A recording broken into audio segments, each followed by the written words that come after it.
നീ രാത്രി കാലങ്ങളിൽ പ്രാർത്ഥിക്കുന്ന ഒരു ദൈവ പൈതലാണെങ്കിൽ നിന്റെ വീട്ടിനകത്തോ സഭയ്ക്കകത്തോ ശത്രുവിനെ കയറാൻ കഴിയാത്ത നിലകളിൽ. അതുകൊണ്ടാണ് പ്രാർത്ഥിക്കുന്ന ഭക്തനോട് ദൈവം ചോദിച്ചത്, കാവൽക്കാരാ കാവൽക്കാരാ രാത്രി എന്തായി? Come on, we are the prayer warriors. പകൽ മുഴുവൻ കർത്താവ് പ്രവർത്തിക്കുകയും രാത്രി സമയങ്ങളിൽ പ്രാർത്ഥനയുടെ പർവ്വതങ്ങളിലേക്ക് യേശു കയറിപ്പോകുകയും ചെയ്യുമായിരുന്നു. അങ്ങനെ ഒരു രാത്രിയിൽ യേശു പ്രാർത്ഥിച്ചു കൊണ്ടിരിക്കുമ്പോഴാണ് തൻ്റെ ശിഷ്യന്മാർ തണ്ട് വലിച്ച് വലയുന്നു, അവർ അപകടത്തിൽപ്പെട്ടിരിക്കുന്നു എന്ന് തൻ്റെ ആത്മാവിൽ തനിക്ക് ബോധ്യം ലഭിക്കുന്നത്. അവിടെ എഴുതിയിരിക്കുന്ന ഇങ്ങനെയാണ്, അവൻ ആ മലയിൽ നിന്നും ഇറങ്ങി നേരെ നടന്ന് കടലിൻ്റെ മുകളിലൂടെ നടന്ന് ശിഷ്യഗണങ്ങളുടെ അരികിലെത്തി.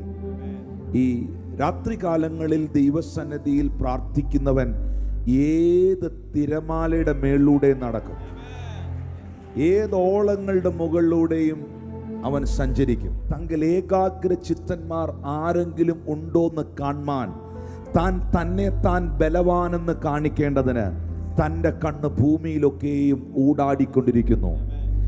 ദൈവം തന്നെ താൻ ബലവാനെന്ന് കാണിക്കുവാൻ തൻ്റെ കണ്ണ് ഈ ഭൂമിയിലൊക്കെ ഊടാടുമ്പോൾ 95% ആളുകളും ഉറക്കത്തിൽ കിടക്കുമ്പോൾ ഇതാ ഒരു കൂട്ടം ആ സമയങ്ങളിൽ ആത്മാവിൽ പ്രാർത്ഥിക്കുന്ന കാഴ്ച സ്വർഗം.